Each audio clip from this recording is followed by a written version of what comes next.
Hello guys, most welcome. हम कर रहे हैं कॉर्पोरेट अकाउंटिंग।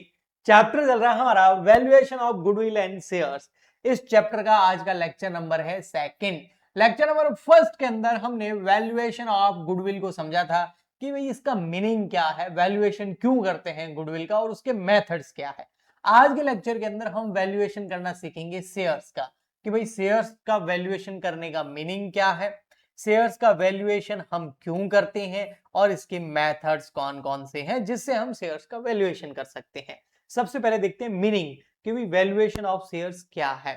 तो देखिए, जो शेयर होल्डर होते हैं ना, मैं इक्विटी शेयर होल्डर्स की बात कर रहा हूँ, इक्विटी शेयर कैपिटल यानी इक्विटी शेयर्स की बात कर रहा हूँ। आप इतना तो समझते ही होंगे, कॉर्पोरेट अकाउंटिंग पढ़ रहे हैं तो उससे पहले आप कंपनी के बारे में पढ़ ही चुके होंगे। तो देखिए, इक्विटी शेयर्स जो भी बंदा परचेज करता है ना किसी भी कंपनी के, तो वो इक्विटी शेयर होल्डर बन जाता है। वो कंपनी के रियल ओनर होते हैं, उनको वोटिंग राइट होता है, उनको डिविडेंड भी मिलता है ना। कंपनी के बहुत सारे डिसीजंस वो वोट दे करके एजीएम में जाकर के जो है प्रभावित कर सकते हैं। तो ये कंपनी के रियल ओनर्स होते हैं। तो ये जानना चाहते हैं कि किसी कंपनी का हमने भैया एक शेयर अगर परचेज किया है तो उस शेयर की वैल्यू क्या है।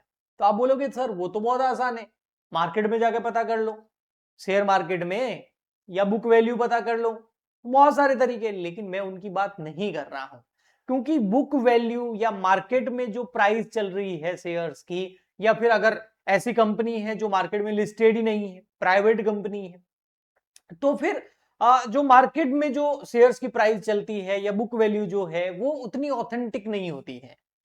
हमें अगर रियल में जानना है कि हमारे शेयर की वैल्यू क्या है, तो वह हम वैल्यूएशन ऑफ शेयर करके ही जान सकते हैं।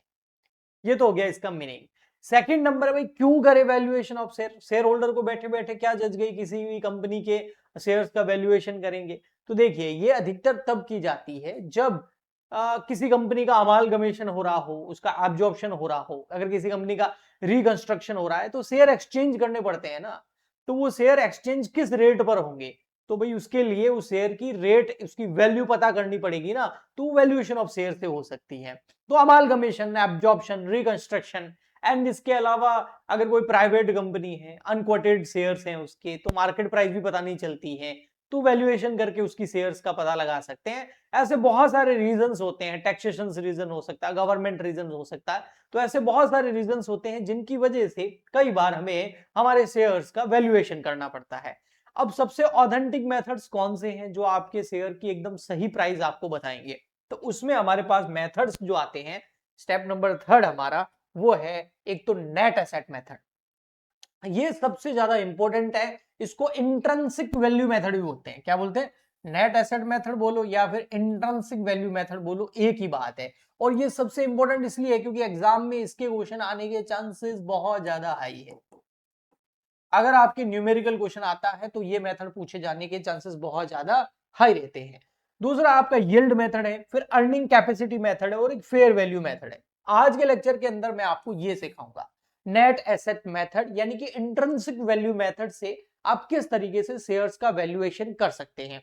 आने वाले लेक्चर्स में फिर मैं आपको yield method, earning capacity method और फेयर वैल्यू मेथड भी बताऊंगा। तो अभी तो हम सबसे पहले इंट्रिंसिक वैल्यू कैलकुलेट करना सीखते हैं। ओके, सो हमारा मेथड है नेट एसेट मेथड बोलो।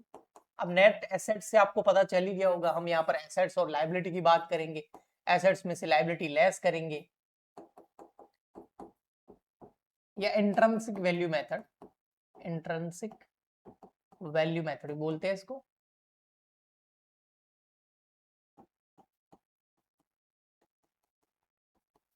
तो इस मेथड से किस तरीके से शेयर्स का वैल्यूएशन किया जाता है, तो इसके लिए हमें नेट एसेट पर शेयर या बोल सकते हैं इंट्रिंसिक वैल्यू पर शेयर कैलकुलेट करनी पड़ेगी।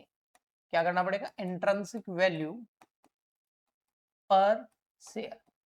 एक शेयर की इंट्रिंसिक वैल्यू क्या है, एक शेयर की नेट एसेट वैल्यू क्या है, वो पता करना पड़ेगा। वो कैसे करते हैं? तो उसके लिए आपको क्या करना पड़ेगा, सबसे पहले सन्ड्री एसेट्स ले लो, जितनी भी एसेट्स है आपकी वो ले लो। किस पर? एट रियलाइजेबल वैल्यू पर। भाई उसको बेचोगे तो इतने तो रुपए हमें मिल ही जाएंगे। थोड़ा सा ये रियलाइजेबल वैल्यू पता करना मुश्किल होता है, लेकिन नामुमकिन नहीं होता है। तो जितनी भी एसेट्स है आपकी, प्लांट है, मशीनरी है, लैंड है, बिल्डिंग है, फर्नीचर है ना, तो उन सब की आप क्या पता कर लो, आप उनकी रिलाइजेबल वैल्यू पता कर लो कि भाई इतने पैसे तो हमें इन एसेट से मिल ही जाएंगे। ठीक है सर, क्योंकि देखो भाई एसेट्स पर किसका हक होता है, ओनर का। अब यहां पर कोई एक ओनर तो है नहीं, share number of share holder ज्यादा होते हैं, नंबर ऑफ शेयर्स के हिसाब से, पर शेयर के हिसाब से वैल्यू निकलती है। भाई किसी के पास एक शेयर है तो अगर कंपनी आज के दिन लिक्विडेट हो जाती है, कंपनी की सारी एसेट बेच दे, लाइबिलिटी का पेमेंट कर दे, उसके बाद जो पैसा बचेगा वो शेयर होल्डर में बांटा जाएगा, तो पर शेयर कितने रुपए मिलेंगे, यही है इंट्रिंसिक वैल्यू मेथड।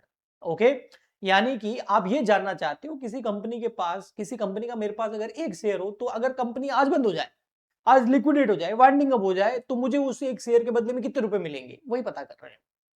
तो उसके लिए सबसे पहले आपको एसेट लेनी पड़ेगी कि भाई आज एसेट्स को बेच दूं तो कितने रुपए मिलेंगे।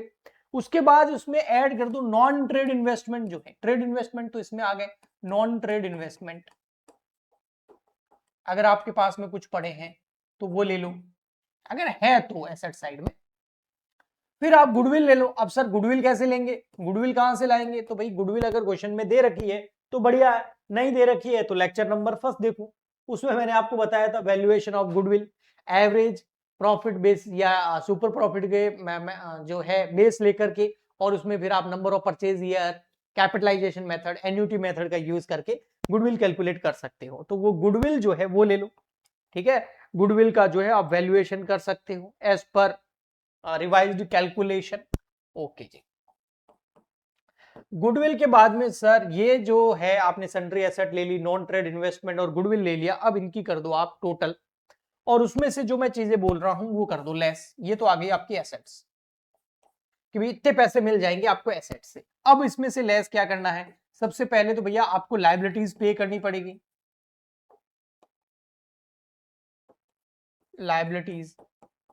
अब लाइबिलिटीज एट पेबल वैल्यू, जिस वैल्यू आपको पता है इतना रुपए तो देना ही पड़ेगा, उस अमाउंट या वैल्यू पे लीजिए, है ना। भाई इतने रुपए क्रेडिटर को देने, इतने डिवेंचर होल्डर को देने हैं, है ना, वो सब आपको पेबल वैल्यू पर सारी की सारी लाइबिलिटीज ले लेनी है।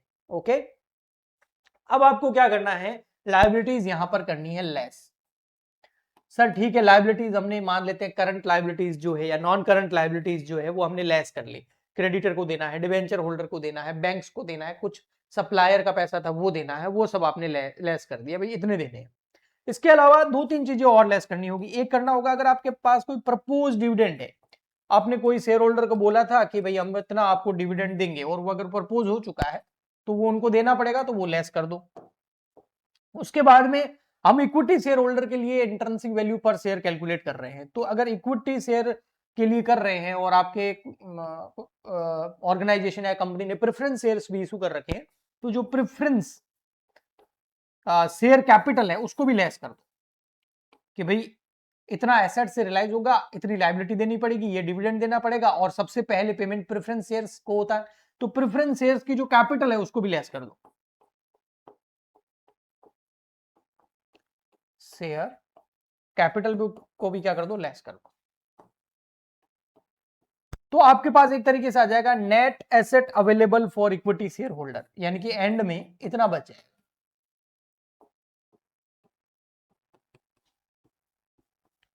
फॉर ईएसएच लिख सकता हूं, शॉर्ट में फुल फॉर्म होती है इक्विटी शेयर होल्डर। भाई इक्विटी शेयर होल्डर के लिए इतना बच गया। ठीक है सर, ओके जी। हाँ, अब इसमें एक चीज ध्यान रखना आप, अगर क्वेश्चन के अंदर कॉल्स इन एरियर था तो उसको ऐड कर दो, और अनकॉल्ड कैपिटल है तो उसको भी ऐड कर दो, ये करना ही पड़ेगा। एक तो कॉल्स इन एरियर, कुछ लोगों ने शेयर होल्डर ने पैसे नहीं दिए हैं तो उसको ऐड कर दो, फाइनल कॉल कुछ शेयर होल्डर ने नहीं दी थी, या अनकॉल्ड कैपिटल है, फाइनल कॉल बाकी थी, मंगाई नहीं थी, तो वो ऐड कर, तो यह आ जाएगा total net asset available for equity shareholder, या total asset available for equity shareholder. भाई इक्विटी शेयर होल्डर के लिए इतना बचा। अगर आप उसको न्यूमेरिकली करेंगे ना बहुत आसानी से समझ में आ जाए। मान लेते हैं हमारी एसेट्स जो है उसको बेच के 10 लाख रुपए मिल सकते हैं, liabilities, propose dividend, preference share capital वगैरह का पेमेंट करेंगे तो मान लेते हैं 6 लाख रुपए देने पड़ेंगे, तो 10 लाख रुपए एसेट बेचने से आएंगे, 6 लाख का पेमेंट करना पड़ेगा, तो 4 लाख रुपए बच गए। मान लेते कॉल्स इन एरियर और अनकॉल्ड कैपिटल है ही नहीं, तो net total assets available for equity share holder कितना आ गया, 4 लाख रुपए। यानी कि सारी एसेट बेच करके लायबिलिटी का पेमेंट करने के बाद में जो पैसा बच गया वो किसका, इक्विटी शेयर होल्डर का, वो कितना बच गया, 4 लाख रुपए। अब कोई एक शेयर होल्डर है तो 4 लाख रुपए उसको दे देंगे, लेकिन यहाँ पर शेयर होल्डर तो ज्यादा होते हैं, नंबर ऑफ शेयर्स भी ज्यादा होते हैं, तो पर शेयर कितना रुपए मिलेगा, किसी के पास एक शेयर है तो उसको कितने रुपए मिलेंगे, किसी के पास 10 शेयर है तो उसको कितने रुपए मिलेंगे। तो इसमें हम क्या करते हैं, डिवाइड कर देते हैं नंबर ऑफ इक्विटी शेयर का, किसका डिवाइड कर देते हैं, नंबर ऑफ इक्विटी शेयर्स का हम डिवाइड कर देते हैं। जैसे नंबर ऑफ इक्विटी शेयर्स का डिवाइड करोगे तो आपके पास में क्या आ जाएगा, इंट्रिंसिक वैल्यू पर शेयर, क्या आ जाएगी, इंट्रिंसिक वैल्यू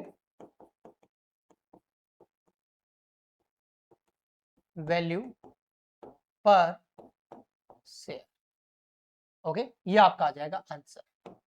मान लेते हैं जैसे मैंने आपको बताया कि 4 लाख रुपए जो है हमारा 4 लाख रुपीज आ गया, क्या, ये net asset available for equity share holder. और मान लेते हैं हमारे पास नंबर ऑफ शेयर्स जो है वो 1 लाख शेयर है, तो काट दो, पर शेयर कितने मिल गए, 4 रुपए, 4 रुपीज, ये आ गई इंट्रिंसिक वैल्यू पर शेयर। लेकिन कई बार हम नंबर ऑफ इक्विटी शेयर का डिवाइड नहीं करते हैं, कई बार हम डिवाइड करते हैं शेयर कैपिटल का। कौन सी share capital, equity share capital का डिवाइड करते हैं, यस। ये इक्विटी शेयर का कैपिटल का डिवाइड कब करना है ये थोड़ा सा ध्यान रखना। अगर क्वेश्चन के अंदर जो शेयर्स है उनकी जो फेस वैल्यू है वो अलग अलग है ना, if shares are different face values, भाई कोई शेयर 5 रुपए पर फेस वैल्यू वाले हैं, कोई 10 रुपए फेस वैल्यू वाले हैं, कोई 2 रुपए फेस वैल्यू वाले हैं, तो फिर नंबर ऑफ शेयर कैलकुलेट करना बहुत मुश्किल हो जाएगा। फिर हम नंबर ऑफ इक्विटी शेयर का डिवाइड नहीं करेंगे, उसकी जगह किसका डिवाइड कर देंगे, इक्विटी शेयर कैपिटल का डिवाइड कर देंगे, और फिर वह हमारे पास में आ जाएगी इंट्रिंसिक वैल्यू पर शेयर, और फिर हम इस तरीके से करेंगे, समझ गए ना आप। तो अगर आपके पास सारे के सारे शेयर की फेस वैल्यू सेम है, 10 रुपए 5 रुपए वाला सेम है, 10 रुपए पर शेयर या 100 रुपए पर शेयर, तो सीधा नंबर ऑफ इक्विटी शेयर का डिवाइड कर दो। अगर डिफरेंट डिफरेंट फेस वैल्यू वाले हैं तो फिर ये सब शेयर कैपिटल का डिवाइड करोगे तो आपकी इंट्रिंसिक वैल्यू पर शेयर आ जाएगी। ओके जी, ठीक है, तो बहुत इजी है, कोई हार्ड नहीं है। आई होप आपको अच्छे से समझ में आया होगा, है ना। ये मेथड इंट्रिंसिक वैल्यू मेथड बोलते हैं, या फिर नेट एसेट मेथड भी इसको बोलते हैं। नेक्स्ट लेक्चर के अंदर मैं आपको yield method, earning capacity method और फेयर वैल्यू मेथड करवा दूंगा, तो उसके लिए आप चैनल सब्सक्राइब कर लीजिए ताकि नेक्स्ट लेक्चर आपको मिल जाए। एंड वीडियो पसंद आया है तो लाइक तो करना ही है, और अपने फ्रेंड्स के साथ शेयर भी कीजिए ताकि उनको भी हेल्प मिल जाए। मिलते हैं नेक्स्ट लेक्चर में, आज के लिए इतना ही, तब तक के लिए goodbye and thank you.